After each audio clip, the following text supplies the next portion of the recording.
Hi everyone, welcome back to Personality Lab. Your hosts are me, Coco, Chanelee, and Caribel. Today we're diving into the interesting topic of personality development and how our upbringing shapes who we become. So to get us started, what exactly is personality development? So personality development is basically how our unique patterns of thinking, feeling, and behaving come together and grow over time. It's what makes us us. So as we get older, those patterns become more organized and consistent. Right, and personality isn't formed in one moment. It develops through the interaction of temperament, character, and environment. One of the big theorists who shaped how we understand that process is Erik Erikson. Oh, tell me more about what he believed. Erikson had three really important ideas. First, he emphasized relationships. Second, he believed cultural and social context matter. And third, he connected personality development to ethics and meaning. His whole theory is built on 8 stages, and each stage has a central conflict that helps shape who we become. So the first stage is trust versus mistrust, which happens during the first 2 years of life. If an infant is consistently loved and cared for, they develop trust, security, and optimism. If not, they're more likely to develop mistrust and insecurity. And we actually see real research supporting this. There was a study that looked at people who experienced childhood maltreatment, and these individuals showed higher levels of distrust and had trouble changing that distrust, even when people treated them kindly. They also viewed emotional expressions, even happy faces, more negatively. That makes so much sense, and I feel like you can see that in fictional characters too. For example, Dr. Doofenshmirtz from Phineas and Ferb. Oh yes, that's a perfect example. He was literally neglected from birth. His parents didn't show up for him, he had to raise himself, and they were incredibly inconsistent. So he grows up mistrusting everyone, and that becomes part of his villain backstory. He doesn't just want to be evil, he's reacting to a lifetime of unmet emotional needs. Exactly, and honestly, a lot of Disney villains have backstories like that. Their childhood experiences end up shaping the way they behave later on. So once a child gets through that first stage, whether successfully or not, what comes next? So stage 2 is autonomy versus shame, which happens around 18 months to 4 years. This is when kids want to be independent. If parents encourage that, kids gain confidence. If parents shame or criticize them too much, they can develop doubt and shame instead. What's an example of supporting autonomy? A really simple one is letting kids pick their own outfit, even if it doesn't match perfectly. Just giving them space to try things themselves helps build independence. Same with things like toilet training. When kids make mistakes, the goal is to help them learn without shaming them. And with Dr. Doofenshmirtz, we see the opposite. He was forced to wear dresses meant for the daughter that his mother wanted, and he was mocked for it.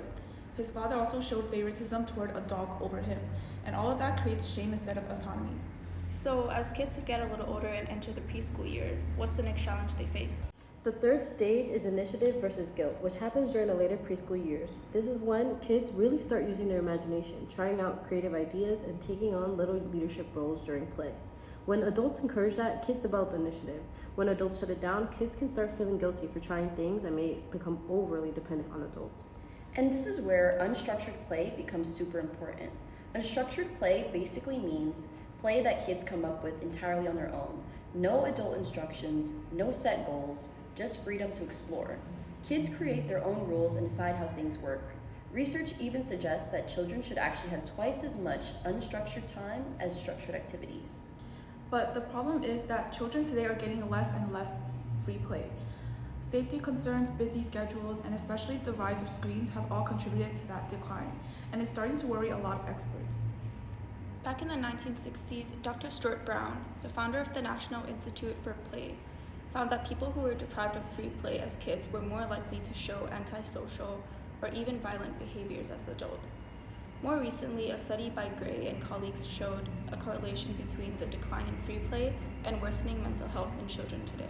And you can really see how this connects to initiative versus guilt in everyday moments. For example, when a preschooler wants to help make dinner, stirring a bowl or adding ingredients may seem small, but it's their way of taking initiative.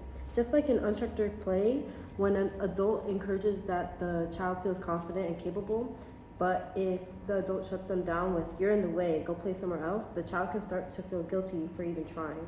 These little moments shape how children learn to explore, take risks, and trust their own ideas. Now, once kids enter school, things shift again. What does Erikson say about the next stage?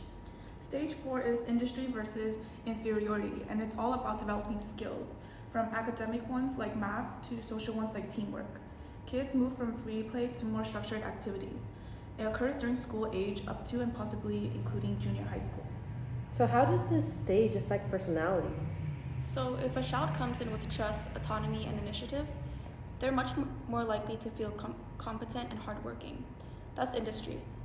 But if they struggled earlier, they might feel insecure and easily discouraged, which leads to inferiority. Yeah, and this stage, expectations for self-discipline and independence increase every year. A real life example is a kid who always is being compared to their siblings. Even if they're perfectly capable, those comparisons can make them believe that they're not smart enough, which really feeds into feelings of inferiority.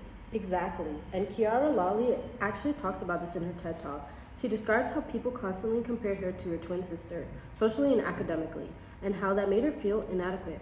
It affected her confidence, her friendships, and even how she saw herself. She became withdrawn and defensive because she internalized those comparisons, which is a clear example of how in this stage, when kids get those negative messages repeatedly, they don't develop industry, they develop inferiority. So it's important for adults to focus on effort rather than comparison. At this age, kids are figuring out what they're good at, and a little support can be the difference between feeling confident or feeling like they're already behind. And then we hit the teenage years, which are a whole experience on their own. Stage 5 is in identity versus identity diffusion, which usually happens around ages 13 to 14. This is when teens start experimenting with different parts of who they are, their style, hobbies, friend groups, even their values. When things go well, they come out with a solid sense of self, but if they don't get the idea, the space, or support to explore, they can end up confused about who they are, and sometimes that leads to risky behavior. Yeah, because during this time, maturity really starts to develop. Teens are trying out different roles and figuring out what feels authentic to them. The goal is for them to land on a sense of self-certainty instead of self-doubt. A well-adjusted teen starts looking forward to the future, sets goals, and forms a clear sense of identity, including things like their values, relationships, and eventually their sexual identity. And honestly, so many teen movies show this stage. You always see characters bouncing between friend groups or changing how they dress or act until they finally figure themselves out. That's literally Erickson's theory playing out on screen. A great example is Inside Out 2. Riley hits adolescence and starts navigating new emotions. She tries out different versions of herself to fit in at school and with her new friends. She struggles, feels unsure, and even pushes away parts of herself, which shows identity confusion. But by the end, she begins to accept who she is, which is exactly what Erickson describes in Stage 5. And once someone figures out who they are, the next step is learning how to build deeper, more meaningful relationships. Yeah, that's stage 6, intimacy versus isolation, which happens in early adulthood. Erickson says you can't have real intimacy until you have a solid sense of identity. This stage is all about forming close relationships, committing to others, and being able to honor those commitments, even when it makes sacrifices. And if someone hasn't really figured themselves out yet, they might try to find themselves through another person or pull away if a relationship feels threatening to who they are. In extreme cases, it can even lead to pushing people away or acting hostile. An example of that is the movie Pride and Prejudice. Elizabeth Bennet knows who she is, her values, and what she stands for, and she refuses to compromise just to fit in or make things easier. Darcy, on the other hand, struggles at first with his pride and social expectations. When he proposes the first time, Elizabeth says no because he hasn't yet learned to commit in a way that respects her autonomy. Later, he shows real growth, helping her family thoughtfully and ethically, so by the time he proposes again, both of them have a solid sense of themselves, which allows their relationship to be genuine and lasting. That's classic Erickson. You really can't form true intimacy until you know yourself first.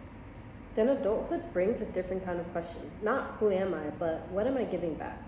Stage 7 happens in adulthood and is about generativity versus stagnation. This is the shift from how do I build my life to how do I help others grow. This could be raising children, mentoring younger people, contributing to your community, or building something meaningful. If people don't reach this stage, they may chase shallow connections and feel like nothing they're doing truly matters. You can see this in adults who feel stuck or like life is passing them by. Erickson calls this pseudo-intimacy, when someone tries to connect with others but it's shallow and they feel unfulfilled.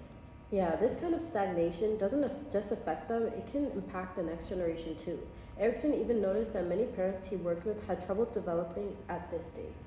A clear example is from the movie The Lion King. Mufasa, when he's alive, shows generativity by teaching Simba about leadership, responsibility, and respect for the Pride Lands. He invests in the next generation. Scar, on the other hand, is focused on only his own power and desires. He's self-centered and disconnected, which is stagnation in action. It shows how generativity versus stagnation can really shape people and those around them. And finally, we've reached the last stage of life, which is all about reflection. Stage 8 is integrity versus despair. Happening in older age, people look back on their lives and either feel a sense of peace or accomplishment, that's integrity, or regret, bitterness, or disappointment, but that's despair. It's like when older adults share life stories. Some speak with pride, humor, and a sense of meaning. Others focus on what went wrong or what they wish they'd done differently. That's despair. Erickson also points out that this stage often reflects earlier experiences, like whether someone learned trust or mistrust as a child. A good example is Coco, the movie. Miguel's great-grandparents show this perfectly.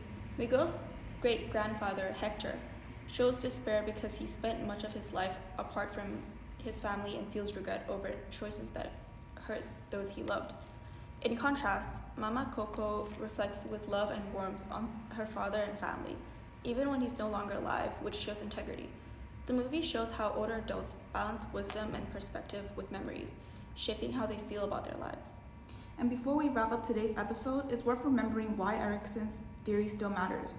Understanding how personality develops, it helps explain not just who we are, but how we respond to challenges throughout life. Yeah, and looking at each stage shows how the patterns we build early on, things like trust, confidence, initiative, and identity, shape the way we handle obstacles later. Exactly. The experiences we have and the support we receive don't just influence our personality, they also influence how we deal with stress, change, and uncertainty as we grow. And that's what makes these stages so powerful. They remind us that development is ongoing, and every stage gives us opportunities to grow, repair, and strengthen how we move through the world. And that wraps up today's episode of Personality Lab. We've seen how personality development isn't just about traits that we're born with. It's shaped by our experiences, relationships, and the support we receive at every stage of life.